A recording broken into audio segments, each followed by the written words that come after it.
अस्सलामुअलैकुम नाजरीन। दफातन किसी ने दरवाज़ा खटखटाया। मैंने चौंक कर दरवाजे की तरफ देखा।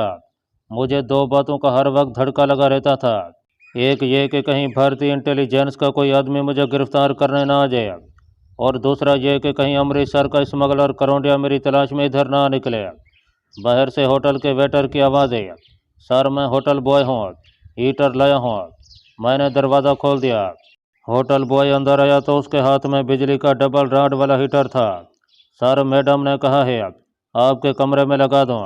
होटल बॉय ने हीटर पलंग के करीब लगा दिया। डाइनिंग रूम में शाम के बाद मैंने कॉफ़ी मंगवाई तो काउंटर गर्ल अरवशी को कॉफ़ी पीने की दावत दी। वो बखुशी मेरी मेज़ पर आ गई। मैंने इस किस्म की बातें शुरू कर दी जिनसे ज़ाहिर हो कि मैं किसी आइडियल लड़की की तलाश में हूँ और मैं शादी के बाद लंदन में जाकर अपना दफ्तर खोलना चाहता हूँ। होशियारी से बातें करते हुए मैंने अरवशी के बालों और आंखों की कुछ इस तरह तारीफ की और कालिदास की संस्कृत की नज़मों के कुछ इस दिलनशी अंदाज में हवाले दिए कि वो मेरी गर्विदा हो गई। तब मैंने उससे पूछा कि वो महाशा जी कौन थे जिनसे वो हंस हंस कर बातें कर रही थी। उसने हल्का सा कहका लगाकर बताया कि उस महाशय का नाम तिलक राज वर्मा है और वह पठानकोट में कांग्रेस कमेटी के सेक्रेटरी हैं। अरवशी ने यह भी बताया कि वह उसके मामा जी के पुराने मिलने वाले हैं। मैं मुतमईन हो गया कि वो शख्स इंटेलिजेंस का आदमी नहीं था। अब मुझे अरवशी से कोई दिलचस्पी नहीं थी और मैं अपने मंसूबे के बारे में गौर करने लगा था। अचानक इस लड़की ने एक ऐसी बात की जिस पर मेरे कान खड़े हो गए। वो अपने मामा जी के बारे में बातें करते हुए बोली, मेरे मामा जी का बड़ा बेटा केवल कृष्ण फौज में मेजर है, आजकल डलहौजी में छुट्टी पर गया हुआ है। मुझे वो बिल्कुल पसंद नहीं है। वहाँ एक ईसाई लड़की को साथ ले गया है। हमारी भारतीय संस्कृति में यह बात बुरी समझी जाती है ना। मैंने कुछ सोचते हुए कहा, यह हमारी धर्म संस्कृति के भी खिलाफ है। मेरा जहन तेजी से एक मंसूबे पर गौर कर रहा था। यह बड़ा खतरनाक मंसूबा था, मगर इस पर अमल करते हुए मुझे अपनी मुहिम में 100% कामयाबी का यकीन था। अरवशी अपने मामा जी के गुमराह बेटे मेजर केवल कृष्ण के खिलाफ बातें किया जा रही थी। उसकी बातों से मैंने मालूम किया कि मेजर कृष्ण जलंधर छावनी में तैनात था। फिर वहां से उसकी बदली पठानकोट छावनी में कर दी गई। उसने बीमारी का बहाना बनाकर 2 माह की छुट्टी ले ली और लिख कर दे दिया कि वो छुट्टियां डलहौजी के सियात अफजा मकाम पर गुजारने के बाद पठानकोट छावनी में अपनी नई ड्यूटी संभालेगा। वो अभी तक पठानकोट छावनी नहीं गया था। मैंने गुफ्तगू के दौरान बड़े तरीके से डलहौजी में उस होटल का पता मालूम कर लिया जिसमें मेजर कृष्ण एक ईसाई लड़की के साथ छुट्टियां गुजार रहा था। मुझे यह भी मालूम हुआ कि मेजर कृष्ण की अभी 1 माह की छुट्टी बाकी है। मेरे जहन में मंसूबा मुकम्मल हो चुका था। ये एक ऐसा खतरनाक मंसूबा था कि जिसमें एक एक कदम पर राज फाश होने और मेरी मौत का इम्कान था। लेकिन मैंने ये दांव लगाने का फैसला कर लिया था। रात को बिस्तर पर लेटे लेटे मैंने इस मंसूबे की सारी कड़ियाँ एक एक करके मरबूत कर ली और दूसरे रोज डलहौजी की तरफ रवाना हो गया। अरवशी को मैंने ये कहा कि मुझे एक ज़रूरी कारोबारी काम की वजह से अमृतसर जाना पड़ गया है। परसों तक वापस आ जाऊंगा। बस ने मुझे डलहौजी पहुंचा दिया। डलहौजी की पहाड़ियों पर बर्फ गिरी हुई थी। ये सिहत अफजा मकाम वैरान वैरान सा था। यह माहौल मेरे मंसूबे की तकमील के लिए बेहद मौजूद था। बस अड्डे के पास ही एक होटल था। मैंने उस होटल में एक कमरा ले लिया और चाय का एक कप पीने के बाद गर्म कपड़े पहनकर बाजार में निकल आया और उस होटल का पता लगा लिया जहां मेजर कृष्ण मुकीम था। होटल से ब्रीफकेस उठाया और मेजर कृष्ण वाले होटल हलदेव में मुंतकिल हो गया। कमरा किराए पर ले लिया।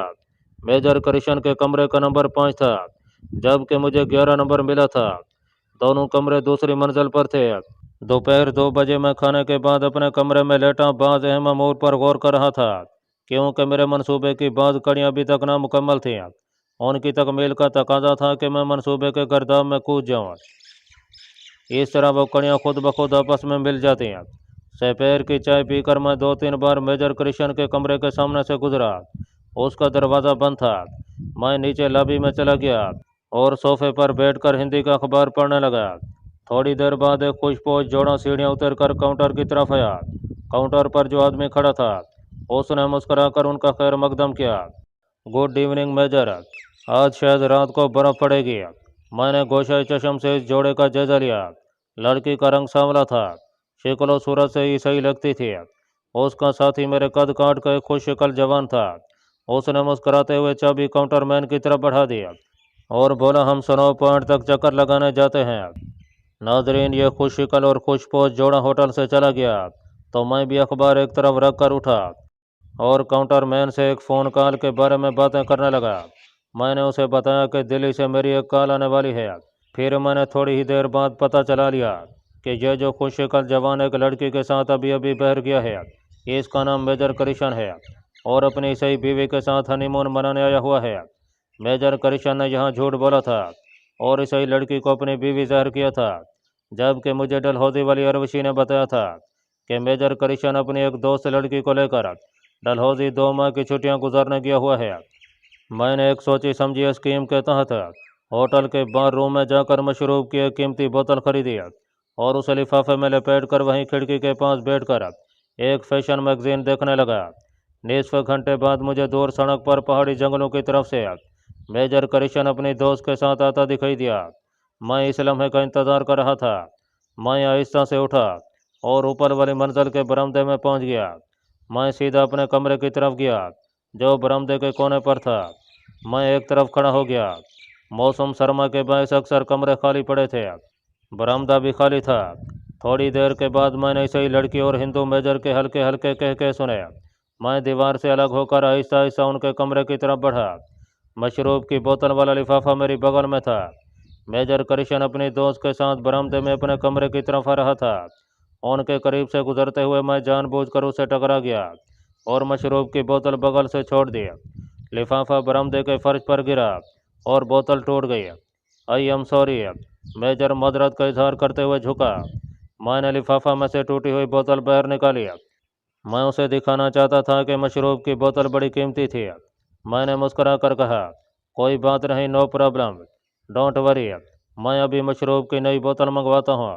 मैंने मुस्कुराते हुए कहा, नेवर माइंड सर, दरअसल गलती मेरी थी। नहीं, ऐसा नहीं होगा, आपको मेरी तरफ से नई बोतल कबूल करनी होगी। प्लीज़ मेरे साथ नीचे बार में आइए। रोज़ी, तुम कमरे में चलो। मैं भी यही चाहता था, ये मेरे मंसूबे का हिस्सा था। मैं मेजर के साथ नीचे बार रूम में आ गया। उसने मुझे मशरूब की नई बोतल खरीद कर दी तो मैंने वही मशरूब उसकी तरफ बढ़ाते हुए कहा, आप इसे मेरी तरफ से कबूल कीजिए क्योंकि मैं ड्रिंक नहीं करता। मेजर करिशन हैरान होकर बोला, तो फिर आप ये किसके लिए ले जा रहे थे? मैंने मुस्कुराते हुए कहा, अपने एक दोस्त को तोहफा देने जा रहा था। मेरा नाम डॉक्टर रामा मूर्ति है। अरे आप डॉक्टर हैं, मेडिसन के डॉक्टर? जी हाँ। और आप? डॉक्टर, मैं मेजर केवल करिशन आर्टरली का मेजर हूँ। ये मेरे लिए खुश आइंदा खबर थी कि ये हिंदू जवान आर्टरली यानी तोप खाने का मेजर था। उसने मेरा आधा सफ़र आसान कर दिया था। वो मुझे ज़बरदस्ती अपने कमरे में ले गया। उसकी दोस्त रोज़ी सोफे पर नीम दराज एक रिसाला पढ़ रही थी। रोज़ी डियर, ये डॉक्टर हैं, डॉक्टर रामा मूर्ति MBBS है। रोज़ी ने मुस्कुराते हुए मुझसे हाथ मिलाया। मेजर करिशन ने मशरूब की बोतल खोल लिया और गिलास में उंडलते हुए बोला, डॉक्टर, आप इतनी सर्दी में डलहौजी कैसे आ गए? हम तो हनीमून मनाने आए हैं। वो मेरे सामने सोफे पर बैठकर मशरूब पीने लगे। मैंने उन्हें बताया कि मैं अमृतसर का रहने वाला हूँ और वहीं मेडिकल कॉलेज में पढ़ा हूँ। आजकल पठानकोट में प्रैक्टिस करता हूँ। बर्फ़ के मौसम में एक बार बर्फ़ देखने डलहौजी ज़रूर आता हूँ। वो आपके फ्रेंड कहाँ रहते हैं जिनके लिए आप ये मशरूब की बोतल ले जा रहे थे? मेजर ने पूछा। मैं ये बात बताना ही भूल गया। मैं ज़रा सा ठुड़का फिर बोला, वो मल्होत्रा साहब हैं, कॉलेज में हमारे प्रोफेसर थे। उन्हें इन चीज़ों का बहुत शौक़ है। आज वो पठानकोट जा रहे थे, इसलिए मैं उनका पसंदीदा तोहफा लेकर जा रहा था। लेकिन खैर, फॉरगेट इट मेजर, प्रोफेसर साहब तो इस वक्त पठानकोट भी पहुंच चुके होंगे। मेजर अब हल्के हल्के सरूर में था। मैंने उसे मोहतात अंदाज में कुरेदना शुरू कर दिया। उसने वही कुछ बताया जो मैं पठानकोट में उसकी रिश्तेदार लड़की अरवशी की ज़बानी सुन चुका था। फिर वो मेरी तरफ देखकर बोला, डॉक्टर, क्या मेडिकल पॉइंट ऑफ व्यू से मैं कोई ऐसा मेडिकल सर्टिफिकेट हासिल कर सकता हूँ कि पठानकोट का क्लाइमेट मुझे सूट नहीं करता? मैंने मुस्कुराते हुए कहा, मेजर साहब, ऐसा हो सकता है, मगर इसके लिए आपको अपने यूनिट के किसी डॉक्टर से मशवरा करना होगा। मेजर करिशन ने नापसंदीदगी के अंदाज में सर झटक कर कहा, माई फुट, हमारी यूनिट का कैप्टन डॉक्टर भी उसी राज कर्नल का दोस्त है। Okay, no problem. मैंने बात का रुख सियासत की तरफ मोड़ दिया और हमसाया ममालिक में हथियारों की भरमार पर गुफ्तगू करते हुए पाकिस्तान के खिलाफ कुछ बातें कह दी। मेजर करिशन ने बड़ी नकुवत से गर्दन अकड़ा कर कहा, डॉक्टर मूर्ति, मैं तुम्हें एक बात बताता हूँ, किसी को बताना मत। लाहौर हमारी तोपों की जद में है। पठानकोट से एक गोला फायर होगा और सीधा। वो बात करते करते रोजी की तरफ मुतवज्जह हो गया। सर्विस वालों को फ़ोन करो, हमारे तुर्की स्टेक्स तैयार हो गए या नहीं। मैंने इस दौरान में कमरे का पूरा जायजा ले लिया था। रोजी ने दो एक बार दीवार गिर अलमारी खोली थी और मैंने अंदर मेजर की वर्दी देख ली थी। एक हुक के साथ पिस्तौल भी लटक रहा था। उसका ब्रीफ केस मेकअप करने वाले सिंगार मेज पर पड़ा था। एक खास बात की वजाहत के लिए मैंने बात का रुख पठानकोट की छावनी और मेजर करिशन की वहां ट्रांसफ़र की तरफ मोड़ दिया और कहा कि पठानकोट की छावनी का हाल मेडिकल पॉइंट ऑफ व्यू से अच्छा नहीं है। आपने ठीक फैसला किया कि वहां नहीं गए। मेजर बड़े मूड में था। बोला, डॉक्टर, मैं वहां कभी नहीं जाऊंगा। जनरल तिवारी सेना मेरे डैडी के दोस्त हैं, उनसे कहकर मैं ट्रांसफ़र कैंसिल करवा लूँगा। मुसीबत यह है कि जनरल साहब अमेरिका गए हुए हैं, अगले माह भारत वापस आएंगे। जब तक मैं यहीं डलहौजी में ऐश करूँगा। वो रोजी की तरफ देखने लगा, जो नीचे होटल की इंतजामिया को फ़ोन कर रही थी। तुम्हारे ट्रांसफ़र के कागजात तो पठानकोट छावनी पहुँच चुके होंगे और वो तुम्हारा इंतज़ार कर रहे होंगे, मैंने कहा। वो हंसा और बाजू सोफे पर फैलाकर बोला, कागज़ पहुँच गए हैं तो क्या हुआ? जनरल तिवारी अमेरिका से आया तो वापस आ जाएंगे। इसका मतलब था कि पठानकोट छावनी वालों को इल्म हो चुका था कि जलंधर छावनी से करिशन नाम का एक मेजर ट्रांसफ़र होकर वहां आ रहा है, मगर अभी वह 2 माह की छुट्टी पर है। मैं मेजर के सरूर में होने का पूरा पूरा फ़ायदा उठा रहा था। रोज़ी फ़ोन करने के बाद सोफे पर आकर बैठ गई थी। Rosie, dear, what about my favourite dish? फ़ौरन नीचे जाओ, उन्हें कहो कि मैं उनका कोर्ट मार्शल कर दूंगा। रोज़ी बाल झटक कर जाने लगी तो हिंदू मेजर ने पतलून की पिछली जेब से चमड़े का लंबूतरा सा बटवा निकाला और बोला, ठहरो, ये बार रूम से आती दफ़ा। रोज़ी ने बात काट कर कहा, रहने दो, ये तुम्हारा फौजी मैस नहीं है, मैं ले आऊँगी। मेजर करिशन बटवा खोलते खोलते रुक गया। वो हंसा और बटवा मेज पर रखते हुए बोला, ठीक है ऑफिसर, ठीक है। रोज़ी चली गई। मेजर ने अपने गिलास में मशरूब उंडेला और उंगली खड़ी करके बोला, 1 मिनट में आया। Sorry doctor. वो बाथरूम में चला गया और दरवाज़ा अंदर से बंद कर लिया। उसका बटवा मेरे सामने मेज़ पर पड़ा था। मैंने जल्दी से उठाकर उसे खोला। उसमें पॉकेट बुक साइज़ का छोटा सा एक और बटवा था। मैंने उसे खोला तो वो मेजर का मिलिट्री शनाख्ती कार्ड था। एक जाने मेजर की पासपोर्ट साइज फुल वर्दी में तस्वीर थी, जबकि सामने प्लास्टिक के वर्क के अंदर कागज़ पर उसका नाम, ओहदा और यूनिट का नाम लिखा हुआ था। वो 3rd राजपूत डिवीज़न की आर्टिलरी का मेजर था। यही वो शनाख्ती कार्ड था जिसके हसूल के लिए मैंने यह सारा ड्रामा खेला था। मैंने यह शनाख्ती कार्ड हासिल करने के लिए बड़ा लंबा प्रोग्राम बनाया था और मुझे मेजर की अदम मौजूदगी में तलाशी लेने के लिए आना था, मगर कुदरत मेरा साथ दे रही थी। मैंने फुर्ती से शनाख्ती कार्ड निकाल कर अपनी जेब में रख लिया और बटवा बंद करके उसी तरह मेज़ पर रख दिया और सोफे के साथ टेक लगाकर अखबार पढ़ने लगा। मेजर झूमता हुआ बाथरूम से बाहर आ गया। वो मेज से गिलास उठाकर मेरे सामने बैठ गया और उन लड़कियों की बातें करने लगा जिनसे उसकी दोस्ती रह चुकी थी। इतने में रोज़ी आ गई। मेजर चुप हो गया। बहुत होशियार आदमी था। रोज़ी के हाथ में मशरूब का लिफाफा था। लिफाफा उसने सिंगार मेज पर रखा और बोली, तुम्हारी फेवरेट डिश तैयार है dear. Thank you dear. Major ने बटवा मेज से उठाकर खोलते हुए कहा, लेकिन डियर, मैं तुम्हारा हिसाब चुका देना चाहता हूँ। फिर वह कुछ चौंक सा गया। मैं समझ गया कि वो क्यों चौंका है। वो बटवे की सारी जेबें टटोलने लगा। उसने बटवे में रखे हुए नोट और तय किए हुए कागज और चाबियां निकाल कर मेज पर रख दी और बोला, क्या मेरे आईडी कार्ड तुम्हारे पास है? रोज़ी लिफाफा खोलते हुए बोली, मेरे पास तुम्हारे आईडी कार्ड का क्या काम? कोट की जेबों में देखो, वहीं कहीं होगा। मेजर का सरूर किसी हद तक उतर गया था। मैंने हमदर्दी का इजहार करते हुए कहा, आपने उसे कहाँ रखा था? इसी बटवे में होता है। हो सकता है दूसरी पतलून की जेब में पड़ा हो, कहीं गिर न गया हो, मैंने हमदर्दी से कहा। ओ यस। मेजर कुछ सोच कर बोला, डेयर, हमने स्नो पॉइंट पर दौड़ लगाई थी, मेरा ख्याल है वहीं कहीं गिर गया होगा। मुझे याद आया, मेरा बटवा वहाँ से जेब से उछल कर गिरा था। मुझे अभी वहाँ जाकर उसे तलाश करना होगा। रोज़ी ने झिंझला कर कहा, अंधेरा हो गया है, इतनी सर्दी में कहाँ जाओगे? नया बनवा लेना। मेजर ने तनख लहजे में कहा, तुम समझती हो कि नया कार्ड बनवाना कोई आसान काम है? मैं अभी जाता हूँ। रोजी और मैं उसे रोकते ही रहे, मगर मेजर लंबा कोट पहनकर ट्रांस संभालता हुआ चला गया। जितनी देर बह रहा, उसकी नकली बीवी रोजी मुझसे मेजर की जिद्दी तबीयत के खिलाफ बातें करती रही। इस असरा में तुर्की स्टेक्स भी आ गया, साथ खाना भी लगा दिया गया। निसफ घंटे बाद मेजर कृष्ण वापस आया। वो सख्त नाउम्मीद था। कहने लगा, नहीं मिला, सुबह देखेंगे। सुबह अगर ना मिला तो हेडक्वार्टर टेलीग्राम कर दूंगा। यह तो बहुत बुरी बात हो गई है, मैंने कहा। मेजर ने मुस्कुराते हुए कोट उतार कर कहा, फॉरगेट इट डॉक्टर, कोई मेरा आईडी कार्ड लेकर क्या करेगा? उस पर मेरी तस्वीर लगी है। यूनिट को इन्फॉर्म कर दूंगा, दूसरा कार्ड बनकर आ जाएगा। अब खाना शुरू करो। रोजी बोली। रात 12 बजे जब मैं मेजर कृष्ण के कमरे से निकलकर अपने कमरे की तरफ जा रहा था, तो मेरी जेब में वो कीमती कुंजी मौजूद थी जिसने मेरे लिए पठानकोट छावनी के सीक्रेट मोर्चों का दरवाज़ा खोलना था। अपने कमरे में आकर मैंने बत्ती रोशन की, दरवाजे को ताला लगाया और मेजर का शनाख्ती कार्ड निकालकर गौर से देखने लगा। मुझे जिस बात का खदशा था वो यहाँ नहीं थी।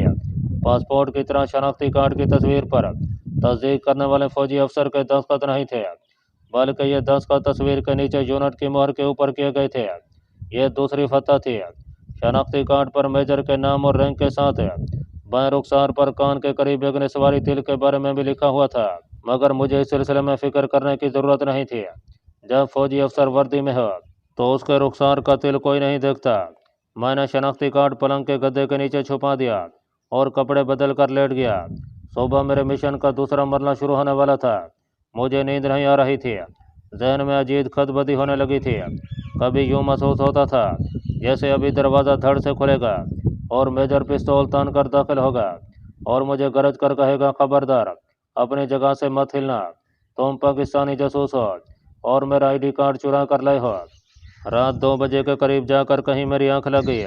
सुबह जगा तो खिड़की के सफ़ेद पर्दों में से दिन की रोशनी छन छन कर कमरे में आ रही थी। मैंने घड़ी देखी, 10:30 बजे थे। मैं जल्दी से बाथरूम गया और अभी गुस्ल के बाद कपड़े ही बदल रहा था कि दरवाजे पर दस्तक हुई। दरवाज़ा खोला तो दिल धक से रह गया। बाहर मेजर कृष्ण खड़ा था। गुड मॉर्निंग डॉक्टर, मेरी जान में जान आई। वो कमरे में आ गया। डॉक्टर, हम आज दोपहर के बाद कुल्लू जा रहे हैं, हमारे साथ चलोगे? 1 हफ्ते का ट्रिप है, खूब सैर करेंगे, तुम्हें कुल्लू के सुर्ख सेब खिलाएंगे। रोजी भी तुम्हें साथ ले जाने के लिए कह रही है। मैं उनके साथ भला कैसे जा सकता था? मैंने माजरत करते हुए कहा कि मुझे वापस पठानकोट जाना है, जहां मेरे मरीज मेरा इंतज़ार कर रहे हैं। और हाँ मेजर, अगर कभी पठानकोट आओ तो मेरे यहाँ ठहरना, मुझे खुशी होगी। मेजर ने दोनों हाथ उठाकर कहा, भगवान मुझे पठानकोट ना ले जाए। फिर उसने मुझे अपना मुलाकाती कार्ड दिया, जिस पर जलंधर छावनी में उसके घर का पता और फ़ोन नंबर लिखा हुआ था। मैंने कार्ड रख लिया। उसने जाते हुए कहा, क्या लंच हमारे साथ नहीं करोगे? मैंने जवाब में कहा कि मुझे डलहौजी में कुछ ज़रूरी शॉपिंग करनी है। अगर जल्दी वापस आ गया तो लंच में शामिल हो जाऊंगा, मेरा इंतज़ार ना किया जाए। मेजर ने कहका लगा कर कहा, वो तो हम ज़रूर करेंगे डॉक्टर। मैंने अपने इत्मीनान के लिए पूछा कि क्या उसका शनाख्ती कार्ड मिल गया है? नहीं मिल सका डॉक्टर, वैसे मैंने अपने यूनिट को इन्फॉर्म कर दिया है। उसके जाते ही मैंने खिसकने की तैयारी शुरू कर दी। मुझे 15-20 मिनट लग गया। जब मैं ब्रीफकेस उठाए सीढ़ियों की तरफ चला तो सामने से मुझे मेजर कृष्ण तेज कदमों से अपनी तरफ आता दिखाई दिया। मेरा दिल शिद्दत से धड़कने लगा। उसने दूर ही से पुकार कर कहा, डॉक्टर प्लीज़ जल्दी चलिए, रोजी की तबीयत अचानक ख़राब हो गई है। वो मुझे खींचता हुआ अपने कमरे में ले गया। उसकी सही दोस्त रोजी बिस्तर पर कंबल ओढ़े पड़ी थी। उसका चेहरा उतरा हुआ था और आंखों के नीचे हल्के पड़ गए थे। मैं डॉक्टर नहीं था, मगर वो लोग मुझे MBBS डॉक्टर समझते थे और मुझे ज़ाहिर भी यही करना था। मैंने रोजी की नब्ज़ देखी, नब्ज़ ठीक चल रही थी। मेजर ने बताया कि अभी थोड़ी देर पहले तक वह बिल्कुल भली चंगी थी, बस 10 मिनट हुए कि आनी शुरू हो गई। मैंने रोजी से पूछा कि वो क्या महसूस कर रही है। उसने नकाहत से कहा, जी मतला रहा है, सॉरी मेरे पास दवाई नहीं है। मैंने कहा, यहाँ डलहौजी में मेरा एक डॉक्टर वाकिफ़ है, उसको भिजवाई देता हूँ, घबराने की कोई बात नहीं, मैदा ख़राब हो गया है। ओके, मैं जाकर डॉक्टर को फ़ौरन भिजवाता हूँ। ये कहकर मैं नीचे होटल की लॉबी में आ गया। मैंने चाबी काउंटर पर दी और अपना हिसाब भी साफ नहीं किया। इसमें खतरा था। मैं मेजर को यह नहीं बताना चाहता था कि होटल छोड़कर जा रहा हूँ। होटल से बाहर आकर मैंने एक टैक्सी पकड़ी और बस स्टैंड पर आ गया। सीज़न में यहाँ काफ़ी रश होता होगा, मगर सर्दियों के मौसम की वजह से बस स्टैंड तकरीबन वीरान पड़ा था। एक लंबी बस कोने में छप्पड़ के नीचे खड़ी थी, जिसमें से कुछ सवारियां मुंह सर लिपेटे बाहर झांक रही थीं। मालूम हुआ कि यही बस आध घंटे बाद पठानकोट जाएगी। मैंने ये निस्फ घंटा चाय की एक दुकान में गुजार दिया। बस ने चलते चलते मजीद 15 मिनट ले लिए। आखिर बस रवाना हो गई। जितनी देर बस डलहौजी की सड़कों से गुजरती रही, मैं परेशान ही रहा। 10 मिनट बाद बस एक गहरी वादी में पहाड़ की ढलान पर पठानकोट की तरफ दौड़ रही थी। पठानकोट पहुंचकर मैं सीधा रेलवे स्टेशन गया। प्रोग्राम के मुताबिक मैंने अम्बाला छावनी के लिए फर्स्ट क्लास का एक टिकट खरीद लिया। दोपहर 3 बजे पठानकोट से गाड़ी अमृतसर की तरफ रवाना हो गई।